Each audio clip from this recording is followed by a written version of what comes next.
সেখানেও ভারতও সে মুসলিম নিধনের, জাতিগত নিধনের, মুসলিমকে ভারত থেকে বিতরণ করা হুমকি দিচ্ছে, ইসরায়েলও সেখানে দিচ্ছে।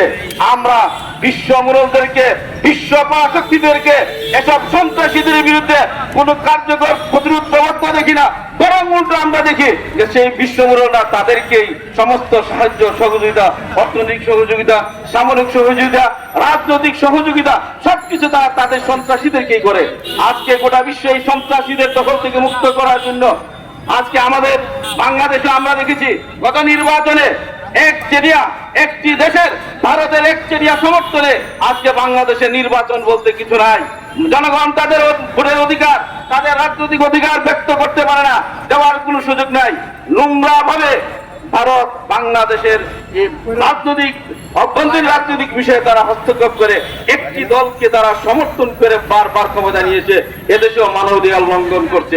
ইসরায়েল যে নেতানিয়াহু মানবতা লঙ্ঘন করছে, বাংলাদেশও এই হাসিনা সরকার মানবাধিকার লঙ্ঘন করছে, এবং সেখানেও ভারতের এই সরকার, ভারতের ক্ষমতাসীন সরকারের সহযোগিতা রয়েছে। আমরা গোটা বিশ্বের এই মানবাধিকার লঙ্ঘনের তীব্র প্রতিবাদ নিন্দা জানাই এবং বিশ্বকে মানুষের বসবাস উপযুক্ত করার জন্য এসব সন্ত্রাসী দখলদার থেকে উচ্ছেদ করা সময়ের অন্যতম দাবি।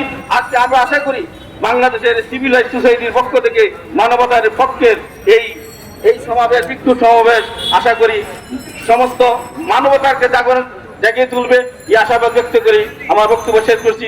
বাংলাদেশ জিন্দাবাদ, বাংলাদেশ সিভিল রাইটস সোসাইটি জিন্দাবাদ, জিন্দাবাদ। ধন্যবাদ একেএম আশরাফ ভাইকে তার